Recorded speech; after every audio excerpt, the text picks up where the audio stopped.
ಮುಳುಗಿದುವು ರಸ್ತೆಗಳು, ಕೆಟ್ಟು ನಿಂತುವು ಕಾರುಗಳು, ಮಳೆ ಹೊಡೆತಕ್ಕೆ ಕೆರೆಯಂತಾದ Sai layout. Greater Bengaluru authority ವಿರುದ್ಧ ಜನಾಕ್ರೋಶ. ಕಾರು ಬೈಕು ಬಿಟ್ಟರು, ಟ್ರ್ಯಾಕ್ಟರ್ ಬೋಟ್ ಏರಿದ್ರು. ವರುಣಾರ್ ಭಟಕ್ಕೆ ಬೆಂಗಳೂರಿನಲ್ಲಿ ಸಂಕಷ್ಟ. ಮನೆಯಿಂದ ಹೊರಬರಲಾಗದೆ ಪರದಾಟ. ಅಪಾರ್ಟ್ಮೆಂಟ್ಗಳಿಗೆ ಆತಂಕ, ಗೋದಾಮುಗಳಿಗೂ ಗಂಡಾಂತರ. ಬೇಸ್ಮೆಂಟ್ನಲ್ಲಿ ಮುಳುಗಿ ಹೋದ ವಾಹನಗಳು. ಮಳೆ ಹೊಡೆತಕ್ಕೆ ಎಲ್ಲ ಕಡೆಗೆ ಅಲ್ಲೋಲ ಕಲ್ಲೋಲ. ಮನೆಗಳ ಸುತ್ತ ನೀರು ನೀರು ನೀರು. ನಿವಾಸಿಗಳು ಕಂಗಾಲು. ಚರಂಡಿಯಂತಾದು ಸಂಪುಗಳು. ವಿನಾಯಕ ಬಡಾವಣೆಯಲ್ಲಿ ಒದ್ದಾಡ್ತಾ ಇದ್ದಾರೆ ಜನ. ವರುಣನ ಏಟಿಗೆ ನೆಲ ಕಚ್ಚಿದ್ವು ಮರಗಳು. ಚಾಮರಾಜಪೇಟೆ ಪ್ಯಾಲೇಸ್ ಗ್ರೌಂಡ್ ಬಳಿ ರಸ್ತೆ ಬಂದ್. ವಾಹನ ಸವಾರರಿಗೆ ನರಕಯಾತನೆ. ಗಾಡಿ ತೆಗೆಯಂಗಿಲ್ಲ, ಕೆಲಸಕ್ಕೆ ಹೋಗಂಗಿಲ್ಲ. ಐಟಿ ಬಿಟಿ ಸಿಬ್ಬಂದಿಗೂ ಸಂಕಷ್ಟ ತಂದಿಟ್ಟ ಮಳೆ.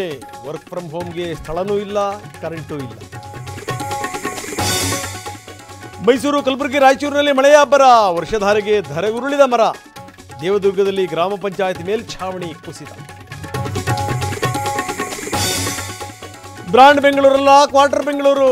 ಡಿಕೆ ಕಾಲಿಣದ ಆರ್ ಅಶೋಕ್. ಬೆಂಗಳೂರು ಉಸ್ತುವಾರಿ ಆಗೋಕೆ ನಾಲಾಯಕ್ ಅಂತ ಜೆಡಿಎಸ್ ಟ್ವೀಟ್. ಬೆಂಗಳೂರಿಗೆ ಇನ್ನೂ 4 ದಿನ ಮಳೆ ಕಂಟಕ. ಹವಾಮಾನ ಇಲಾಖೆಯಿಂದ ಕಟ್ಟೆಚ್ಚರ.